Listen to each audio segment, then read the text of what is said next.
दूसरे को सर्टिफिकेट ना दे, ये मेरा आग्रह है, मेरी गुजारिश है आप लोगों से।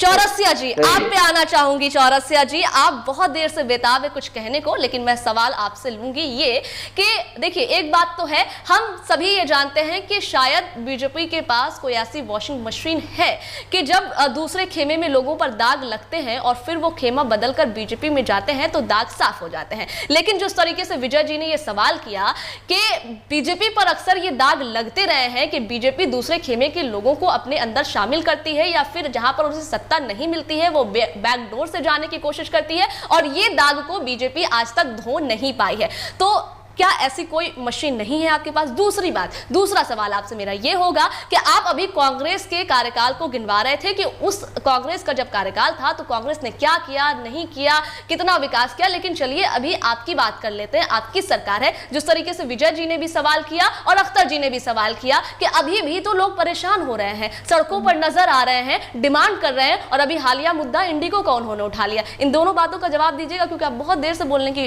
कोशिश कर रहे थे।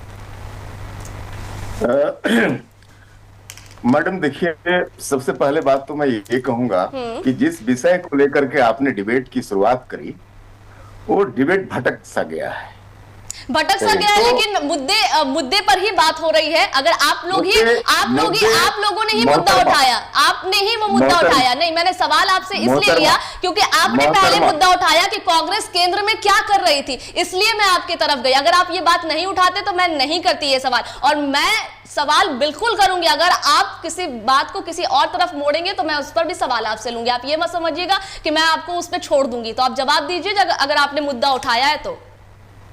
नहीं, मेरे ऊपर आप एफआईआर कर दीजिए। नहीं, बिल्कुल नहीं, बिल्कुल नहीं, आप हमारे मेहमान हैं। नहीं, आप हमारे मेहमान हैं। अरे भाई, अरे आप एंकर हो ना। ये मेरा अंदाज है, ये मेरा अंदाज है चौरसिया जी, ये मेरा अंदाज है। अंदाज को बदलिए, ये कांग्रेस वालों का अंदाज रहने दीजिए, अपना अंदाज बदलिए। नहीं, मुझे किसी के साथ कंपेयर मत कीजिए। आप सुनेंगे ही नहीं, आप खुद सुनाने के लिए बैठी हैं तो हम लोग सुनते हैं। बोलिए। अभी सबसे पहले तो आपने कांग्रेस वाले का जो आरोप था लंबा फेहरिस्त तो जो पूरी दुनिया घुमा के लाए, हमें उसका जवाब नहीं देने दिया आप। अच्छा, बोलिए भाई।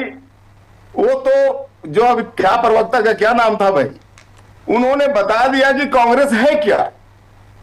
कभी आप पे चढ़ गया, कभी मुद्दे कहां से कहां ले गए। प्लीज मेरे तरफ मत आइए। मैं जानती हूं आपका उनका, मैडम आपका उनका डिबेट अभी हम लोगों ने सुना ना। हाँ, इसीलिए मैं कह कि कांग्रेस इसी विक्षिप्त स्थिति में है, इसी विक्षिप्त स्थिति में है।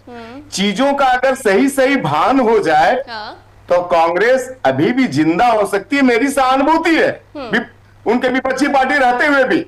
चूंकि हम एक सशक्त प्रतिपक्ष चाहते हैं, हम एक सशक्त प्रतिपक्ष चाहते हैं। जहां तक विजय सिन्हा जी की बात है, लोटस क्या क्या बोले ये पता नहीं।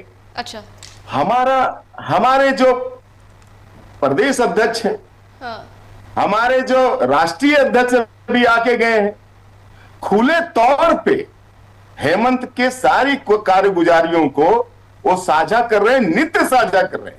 मुझे लगता है कि आदरणीय बाबूलाल जी जितना हावी है, जितना तल्ख है हेमंत सरकार की कारगुजारियों पे, कोई और नहीं तब।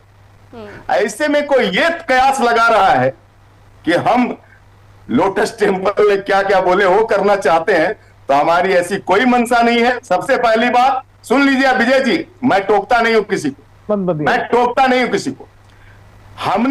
हमारे किसी नेता ने हेमंत सोरेन से मिलने के लिए नहीं गया। हेमंत सोरेन सपत्नीक दिल्ली गई और हम उस पर भी सवाल नहीं उठाते हैं कभी। मैंने शुरुआत में ही कहा, एक मुख्यमंत्री किसी कार्यवर्ष केंद्र के नेताओं से मिलता है तो ये उनका दायित्व भी है, अधिकार भी। हाँ, तो फिर अभी आप ये क्यों कह रहे हैं? आप सुन तो लीजिए मैडम। ठीक है, बोलिए। सुन तो लीजिए कुछ बातें।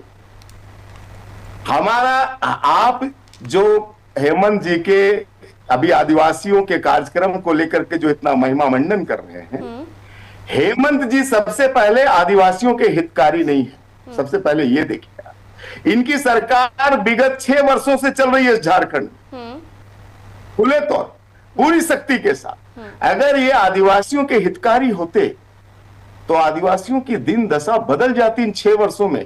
कोई बहुत शॉर्ट टर्म नहीं है ये, और ना ही वैसा दिखता है, और ना ही आप ये कह सकते हैं जैसा कि दिखाया जा रहा है कि हेमंत सोरेन जी को पूरा आदिवासी समाज देश का नेता मान लिया। यही ना शो किया जा रहा है। भाई आदिवासी सड़कों पे उतरा, लाठियां खाई, एफआईआर हुए झूठे, एक सरना स्थल से रैंप को हटाने को लेकर के, और ये सरकार टस से मस नहीं हुई, भूल गए। आदिवासी समाज के जमीनों को, खेतिहर जमीनों को लूट करके उसमें रिम्स 2 बनाने की कवायदत होती रही इनके बड़बोले मंत्री के द्वारा, और हेमंत सोरेन जी की जुबान नहीं खुली तब जब उनके मरहूम पिताश्री ने उस स्थल पे जाके कहा था कि ये जमीन तुम्हारी है, तुम जोतो। आज घुसपैठियों की बात करें, घुसपैठियों से कौन समाज ज्यादा आहत है? आदिवासी समाज आहत है। उस पे हेमंत सोरेन की एक जुबान नहीं खुलती, उनकी मोहतरमा की जुबान नहीं खुलती, और आप लोग महिमा मंडन करने में लगे हुए हैं कि हेमंत सोरेन जी को नेता मान लिया पूरा आदिवासी समाज। पेशा कानून का क्या हुआ जिससे आदिवासी समाज को एक अधिकार मिलता, हक मिलता? उस पेशा कानून का कोई चर्चा नहीं। इस पे भी केंद्र का साथ चाहिए क्या? इसलिए नहीं करते कि जो लूट मची है खनन का, कोयला खनन हो, बालू खनन हो, पत्थर खनन हो, जो इनके कथित पाले हुए माफियाओं के द्वारा जो लूट मची है पूरे झारखंड में, पेशा कानून लागू होते ही वो ग्राम सभा में चली जाएगी, वो आदिवासियों के हाथ में चला जाएगा। तो आदिवासी हित की बात कैसे हेमंत सोरेन करेंगे भाई? क्यों नहीं पेशा कानून लागू कर रहे हैं? सरना सरना खूब चिल्लाते हैं ये, लेकिन अभी बड़ा दिन आने वाला है, अभी क्रिसमस आने वाला है। क्या कहा गया बड़े बड़े अखबारों में, क्या होर्डिंग दिया गया कि जैसा रोम में मनाया जाता वैसा मनाया जाएगा। क्यों भाई? सरना की बात क्यों हो रही है? सरना की बात इसलिए हो रही है कि आदिवासी अस्मिता बची रहे, आदिवासी रूढ़िवादिता बची रहे। और एक तरफ आप कार्डिनल को मानते हैं, एक तरफ आप चर्च को मानते हैं, तो ये दोहरी नीति है हेमंत सोरेन जी की। इसलिए आदिवासी हित की बात आप ना करें। जिस आदिवासी को, जिस आदिवासी समाज को भारत बनने के साथ ही, भारत आजाद होने के साथ ही कांग्रेसियों ने प्रताड़ित करता रहा, ठीक है, झारखंड के आंदोलन को दबाता रहा। तकाजे को समझेंगे, वक्त हमारे पास कम है।